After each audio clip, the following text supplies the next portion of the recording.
Oh, housekeeping wise, I will do questions. I just am going to do them all at the end because there's just me today and there's nobody to monitor the chat and all of that stuff. But if you want to type your question into the chat at any point, that's fine too. We'll just cover it all at the end. Or you can turn your mic on at the end and we can actually talk like, one of the benefits of using this platform. Any case, here we are going over Brooklyn Half 2023. We'll go through the course and the expo. We're going to start with the expo because that's the first part of running this race, picking up your bib. Those days to do that are Wednesday, Thursday, and Friday next week. It is at Pier 2 in Brooklyn Bridge Park. If you've never been out there, it's really fun, and the views from there to Lower Manhattan are just stunning. So, I recommend giving yourself some time to spend there because it is one of the more unique setups for the expo. And it's, I'm speaking as a Manhattanite, but I don't usually get out to Brooklyn all that much. So it's kind of a trek, and but it's nice to make it something, special and give yourself some time to spend out there. They set up a part inside of a giant tent, and then they also set up some fun things outside too. So it is really kind of a cool little party. I think the closest in terms of exciting expos that NYRR does, the only one that's even close to it would be like the New York City Marathon. In my opinion, like the Brooklyn or the New York City Half Expo it isn't quite on the level of this expo. This is one of the better ones, so I do recommend having some time to spend there.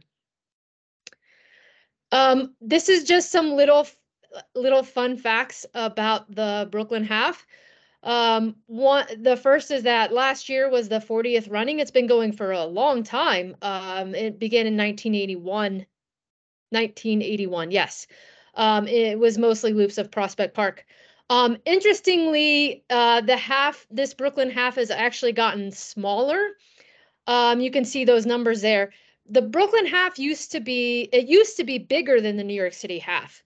It was they were trying to, back in the old days, like pre-COVID, they were trying to make it the largest half marathon. And I'm not sure why. Obviously COVID interrupted a lot of things, but last year when they brought it back in 2022, it was actually down significantly under 20,000 participants. And so New York City Half, just for reference, is right around 25,000 this year included, and also in 2022. So just for funsies facts, this is actually, it's good. You'll have a lot more room to run. So that's nice. All right, the start. It's one of those, if you did New York City Half, you're going to be pretty familiar with this, in that, it's that very early morning trek out to Brooklyn. There are two separate entrances depending on what wave you are in. So make sure you look at this in detail. I would definitely study it before well before like you're going to bed. So you have a solid plan of what you're going to do. There is also some variation based on, if you're going to check a bag or if you're not going to check a bag. Because if you are going to check a bag, you need to get out there earlier. So again, make a plan, have in mind exactly what you're going to do, and don't wait until the last minute to make that decision. So yes, as I said, two separate entrances and separate subway stops too. Again, if you're wave one and your friend is wave two, there's a certain point where you're going to have to split off. So you can travel all the way, 90% of the way out there, but at some point wave one is going to go one direction and wave two is going to go the other way.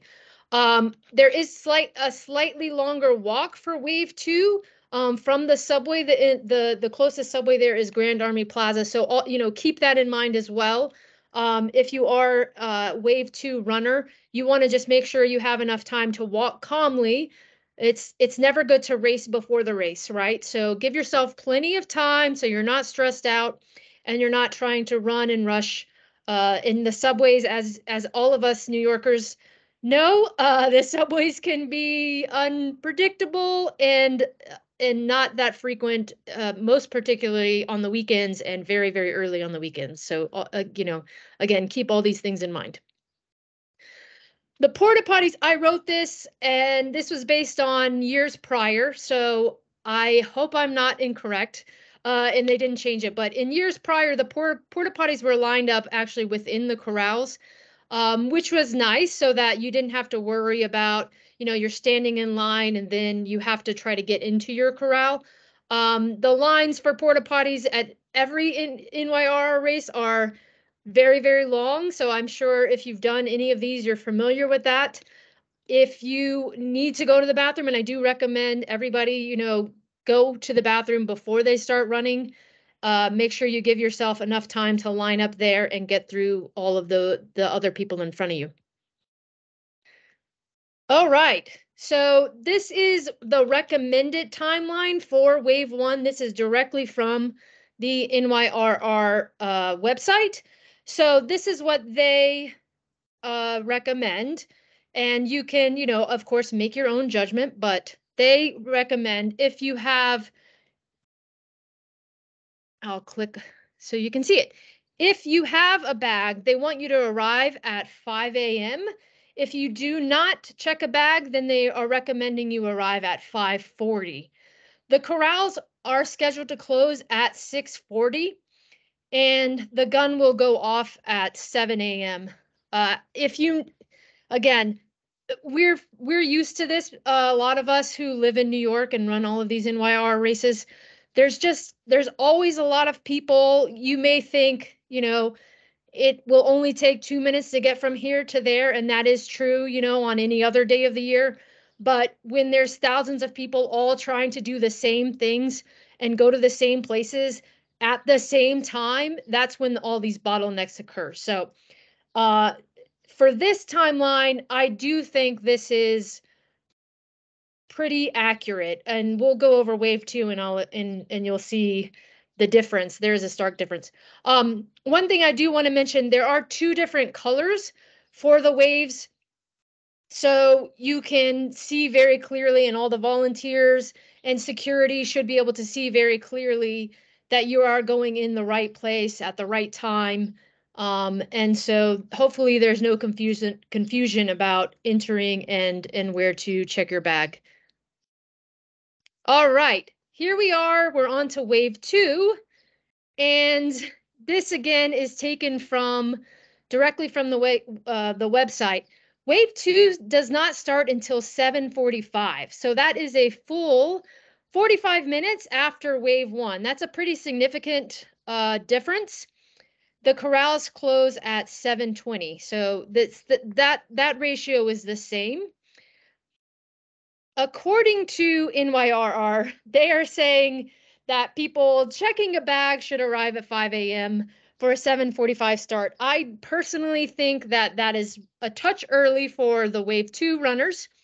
And so I'm not sure exactly why they're recommending that much of a difference, but again, it's always good to have more time than not enough. So I would not try to cut it too close, but I think you can do something similar to what wave 1 is recommending. So they're saying an hour and 40 minutes before the corrals close. And I think if you did something similar timing wise for a wave 2 with a bag, then I think you're probably going to be pretty okay. Please don't come back and tell me later that I was wrong. I might be wrong, but again, give yourself more time. I think 2 hours and 45 minutes is a little bit much, my personal opinion. So wave 2 is the yellow colored bib, and they have the number range is also different as well. So you will definitely know, and you should already have, actually, you should already have your confirmation forms to tell you which wave you're in.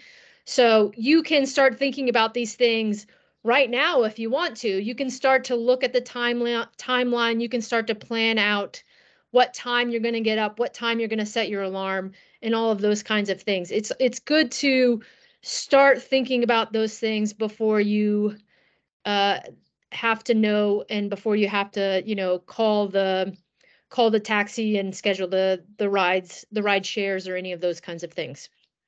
So that's the timeline. Now the course. The course has 10 aid stations. They start at mile 1.25.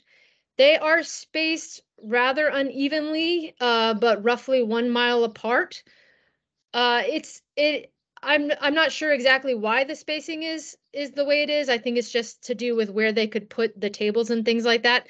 But you're never going to go too long without an aid station, and NYRR is good about having a well-stocked, very long and adequate aid station. So you should be okay on that. In terms of gels, there is one designated station that is at mile 6.5, and they are SIS gels, and they will have two different varieties, or I'm sorry, multiple flavors, but the primary different varieties are caffeinated and non-caffeinated. So you have both of those to pick from. Uh, for a half, it depends on how long you run, how long it takes. You may not need a gel at all, or you may even need two gels. This is all, fueling is really based on timing. Hopefully you've already figured all of this stuff out because it's what you've been doing in training. And, but I definitely recommend adequate fueling and adequate water and hydration and electrolytes, particularly for this race because it is late in May and it starts to get a little bit warm. There are 10 porta potties, and those are at all of the aid stations as well. All right. This is point to point. NYR is good at some of those point to point halves. The primary direction you're running is from the north to the south. There are two climbs. There are two bigger climbs in the course, and those are fortunately over and done early on. And then the later half of the race, really all the way from mile 6 to the end, is primarily downhill. And so this is a good PR course in terms of new NYRR courses. There's faster halves in the world, but for an NYRR race, this is a fast half. Particularly, it can be really fast if the weather is good. Uh, if you ran it last year, you know what it's like when the weather is terrible. Last year's weather was not good, and so even with the fast course, you will be slowed down depending upon the conditions. But you cannot control the conditions. I can't. No one can. NYR can't. So I did check the weather, and it appears to be pretty good, but I don't really tend to trust the weather or the forecast until it's a couple of days out. So, you can probably just ignore it for the time being, and then sometime, a week from today, you can start to study it and look at things. Absolutely, if conditions are like they were last year with the high humidity and the high heat, then you're going to want to make adjustments. But I'm going to assume for now and everything that I discussed that conditions are going to be normal May, not full summer, but a little on the warmer side. Okay, now we're going to go through the course and just really break it down into sections. This is the start to mile 4, and that's basically getting that's going around Grand Army Plaza and then getting getting down to the lower part of Prospect Park and getting into Prospect Park. That's the first 4 miles. As you can see, you start out from the very beginning. You start out with a downhill that's on Washington Avenue. And, hey, nothing like a fast start to begin. There's that part is going to be crowded. Everybody's going to be, smushed into the corrals like we always are. And so don't be surprised if you can't exactly set the exact pace that you want to right at the jump. That's okay because there's so much race left to go. Nobody has to stress out too much. Once you get to mile 1, and that's around Grand Army Plaza from 1 to 2, and that is a bit of an up and a down. And then mile 2 to 3 is a big downhill, about 100 feet. That's pretty significant there. And that's going down Flatbush Avenue. So you can really start to fly there. You will see people around you at that point who just let loose like crazy. I don't recommend letting loose like crazy. At mile 2 of a half or mile 3 of a half, just because it's too early. But you can certainly make up any time that you've lost early on in those initial climbs and the initial crowding. We're talking here, seconds. So this isn't something, you're not looking to run 20 seconds under your goal pace. You would, here in this range, you would look to make up maybe 10 seconds or something like that. That's what I recommend, because again, there's plenty. You'll see when we get to the later half of the race, there's a lot of miles to make up, so you don't have to try to make it all up in one go, right? Spread it out. Mile 3 to 4 is relatively flat. It's pretty good. Especially for a New York City race, we don't get a lot of flat miles, but that's a flat one there, so that's nice. That's you go around and you get into Prospect Park there at the bottom.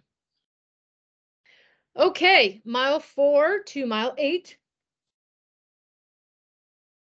This is the biggest hill, the biggest climb of the entire race, in this section here. So, prepare for that. It's very doable. It's nothing, too arduous.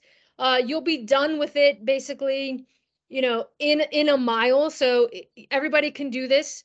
Mile 4 to 5 is the first part of Battle Pass Hill, and that is the largest chunk.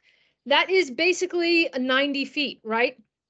So again, you already had 100, you had 50 feet down in mile 1, you had 100 feet down in mile 3, and so this is a 90-foot climb. It's you give, you take back, you give and take back. That's how the beginning of this course is. It's, you shouldn't try to maintain pace up. You're going to slow down a little bit, but again, it's going to come out in the wash, I promise.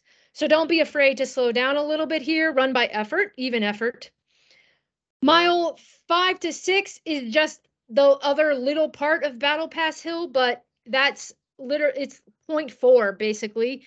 And that's another 40 feet. So it's very doable. Everybody, if you've not run in Prospect Park before, I assume most people have, but if you haven't run in Prospect Park, Battle Pass Hill is a little bit confusing. It's a little bit of a trick in that it comes around different curves, two different curves. And so you can see the hill ahead of you and you think, oh, if once I get around that, I'm up the hill. But then once you make that turn and you curve around, you'll see that there's another part of the hill that's around another curve. So, just take each bit in small bites, right? You don't have to eat the whole apple in one chunk. Just concentrate on where you are at that particular moment in time. Beautiful. What happens right after you get up Battle Pass Hill? Mile 6 to 7 is a huge screaming downhill. It's about 100 feet. This is still within Prospect Park. I keep going back to this. If you've once you've done this work, the work of getting up to the top of Battle Pass Hill, that is the work of the whole course. That's done. It's done and it's behind you. So you should be feeling really good at this point, knowing that the hard work is done, but you don't want to let all of the, you don't want to let every single bit out because you're just coming about just around the halfway point there. So enjoy that downhill, but know that you have a lot of race left. Mile 7 to 8 is relatively flat. This is the part where you exit Prospect Park. Then there's this highway ramp that you go onto, which is it becomes Ocean Parkway later, but it's very highway at this point.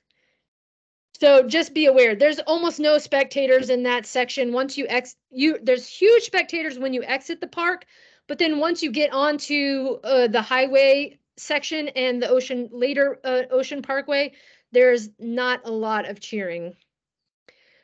All right, mile 8 to 12.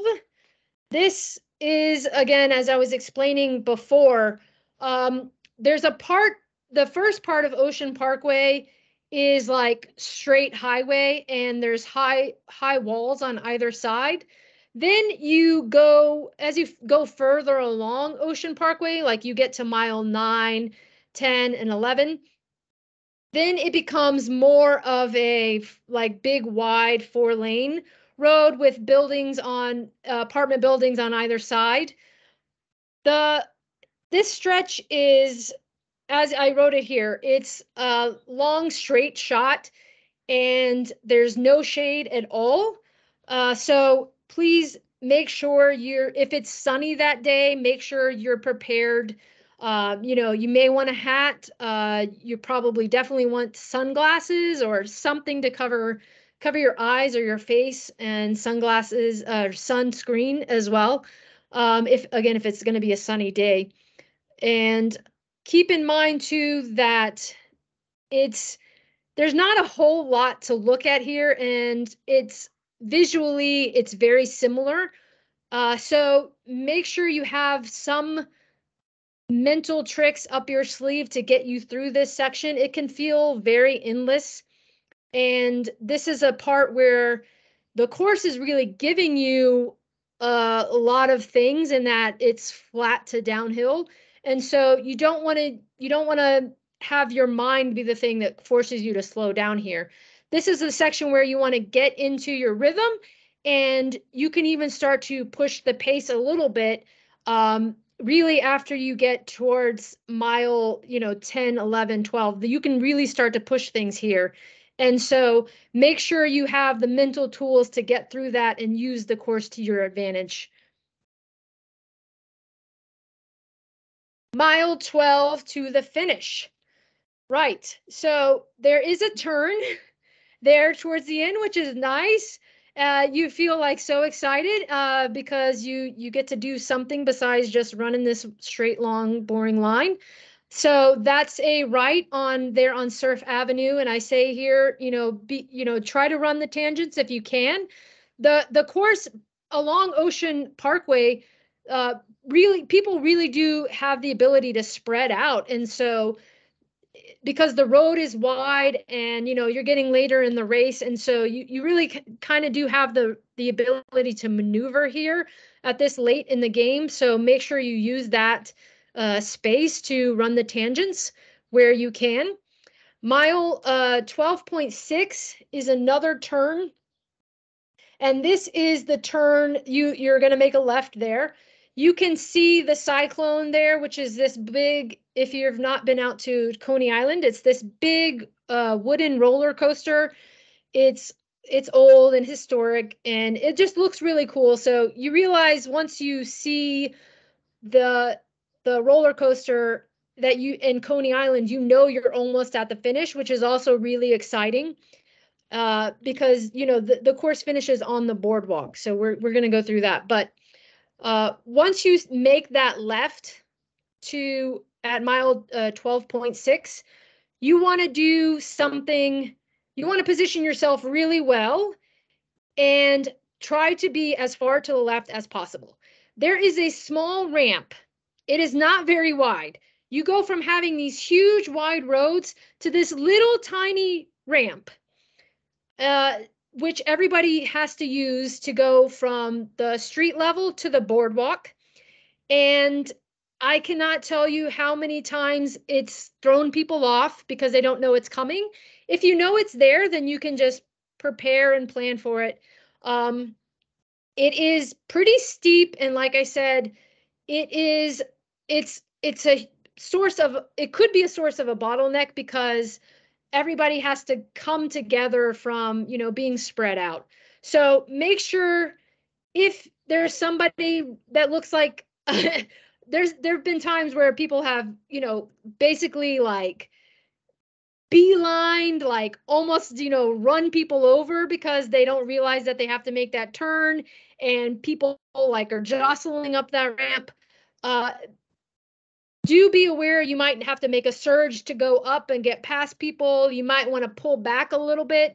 What I recommend doing is making sure you don't get tangled up with somebody on at this section, because it's just not worth it, right? So, you know, navigate the people, know that this little part is going to be a little bit stressful probably, but it's so tiny, it's over quickly, and you're almost near the finish. So you can be, you know, you can deal with it for that amount of time.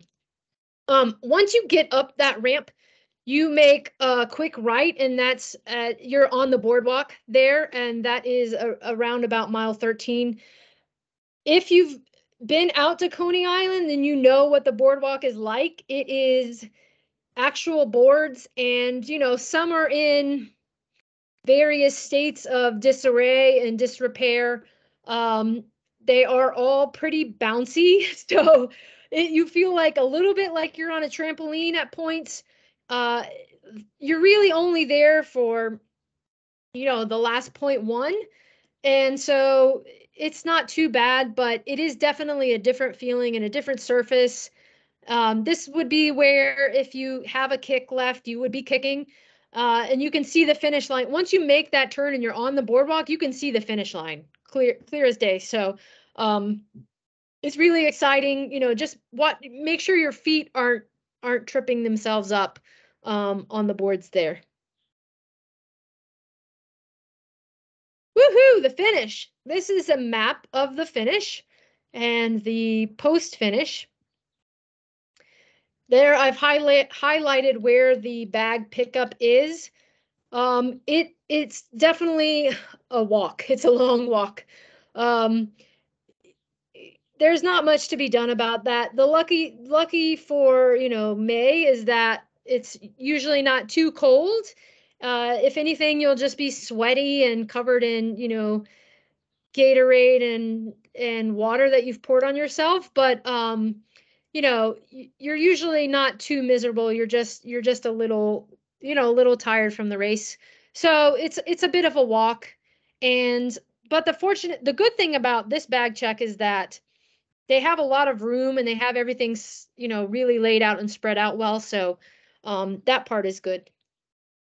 It's once you pick up, so what happens is you walk in the complete opposite direction of where you want to go to leave to get your bag. The reason you might want to check a bag is because if you're like me or someone else who lives in Manhattan and you're taking the subway, you're going to be on that subway from Coney Island for a long time, like over an hour, at least an hour, maybe even more, depending on where you live. And so it's just kind of nice to put on something fresh clothing wise. Again, you're not going to be like freezing, but you're just going to be really kind of yucky and gross. And so, you know, for the long ride, you might want to check a bag just so you can have something not grimy to put on to go back home. But it is a walk in the opposite direction to get the bag, to then go back to the subway to get yourself home. If you happen to want to stay and, have a beach day, that is possible. There is the Atlantic Ocean. It's right there. You don't have to go all that far. It's closer, the Atlantic Ocean is closer to the finish than the subway. So that is an option if you want to do that. And now I'm going to go to the Q&A, but I'll just show this is the last slide. If you do have follow-up questions and you want to ask me personally, then this is my email address, or you can email the whole team of coaches for the Whippets. That will go to everybody. It's the coach@dashingwhippets.org. So those are the options there. And now I'm going to put up the chat somehow so I can see I will see if anyone has any questions. Or anybody can just ask a question if they have a question. Doesn't appear that anybody asked anything. Does anybody want to know something? You don't have to. I'm giving the opportunity. Yes. I have a question, if it's okay. Yes, please. I've never run a New York Roadrunners race. I've never run a race anywhere near this big. So as far as the bag check, do they give us a bag when we pick up our bib, or is it just our own bag? How does that work? Yeah, so it has to be a clear bag, and you can't put it can't be a backpack or any of that. They have to be able to, security is going to go through your stuff. And so they're pretty particular about that, but you will get the bag that you can check at the expo, and there'll be a little tag that you have to put on it to identify the number and match it up with you. But each bib and each assigned number has a certain truck that it will go on. It is a whole process, and that's why they do recommend everybody have extra time if you are checking a bag. You don't have to check a bag, but if you are taking the subway and you're going a long way, you just kind of probably will want it. Yes. Okay, so I've sort of been late. If you recorded this video, do you mind sending to me the very first 15-20 minutes of it? It would be really helpful if I can I have the whole thing recorded, and I will post and share the entire thing. If you RSVP to the meetup, then I will send an email out to you with the link. I will also share a link in the team WhatsApp. But yeah, I will make this information available to everybody afterwards. It's just going to take me, it might take me a day to get it up, but you'll have it for sure. Oh, thank you so much. No problem. Anyone else? Hey, Kristen, this is Anne. I mean, I feel like I kind of know this, but could you just remind us on good techniques and things to think about when you're going up and down hills? Yes. So even effort. So running by effort is important. It's natural to slow down going uphill and to then, sort of speed up going downhill. These differences shouldn't be huge, right? We're not talking about a minute slower up or a minute faster down. We're talking about something in the range of, depending on the size of the hill. But for the most part, for New York City type hills, we're talking in the range of maybe 30 seconds, 20, 25 seconds possibly. The thing is, if you maintain pace going up the hill, then you're gonna redline, right? You're going to expend more energy than you want to for a flat section, right? So you want to sort of maintain homeostasis as much as possible, right? especially early in the race. These things get harder later on, but the beautiful thing about this course is that all of the hard stuff is done, and so out of the way. So once you get really to mile 6.5 and mile 7, you're really out of the woods as far as the tough stuff goes, course wise. So really use that to your advantage. You can be a little bit behind target at that 6.5, 7 mile mark. It's fine, because those remaining miles are gradual downhill, so you can chip away as you go along. The difference is, if you, for comparison, if you ran New York City Half, New York City Half finishes in Central Park, which is anything but flat. It is not flat. And so you really, for New York City Half, you had to save something for the end, and you had to really power and grit your way through those end miles.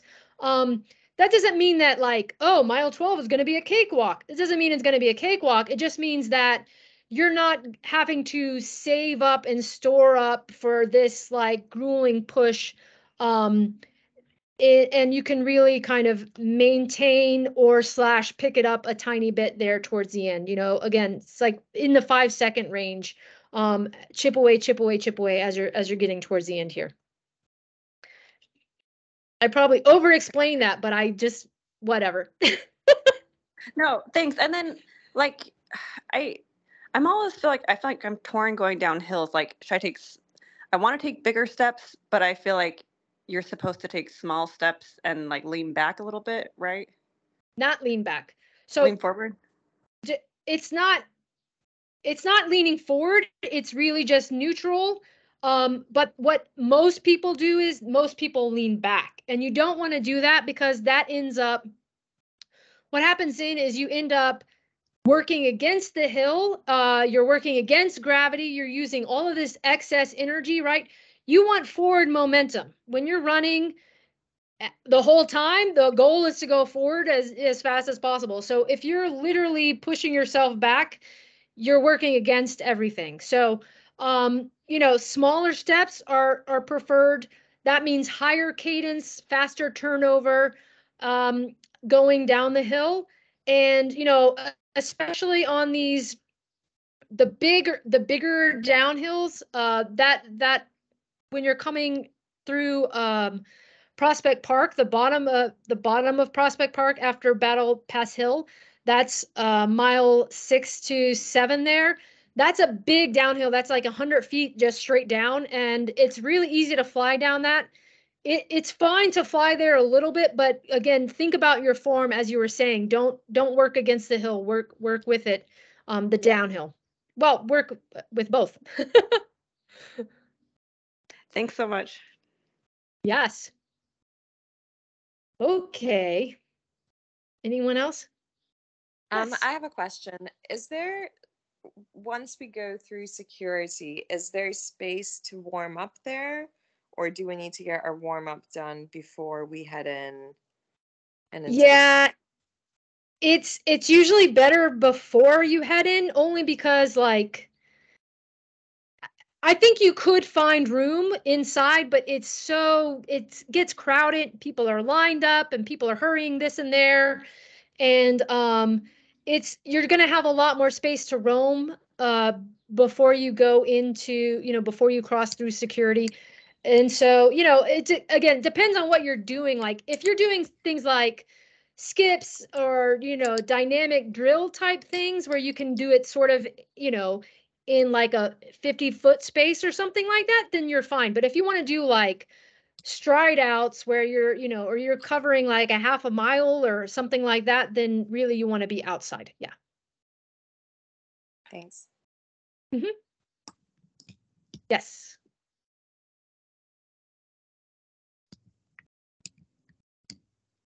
Anyone else?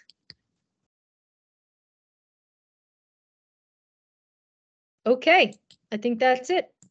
I will say again, just going back to the weather conversation, really do check what it's going to be, and hydrate. Don't just hydrate the day before. You want to take multiple days to pre-hydrate. Temperatures are trending warmer, right? And it's trending warmer than anything you've trained in for the most part.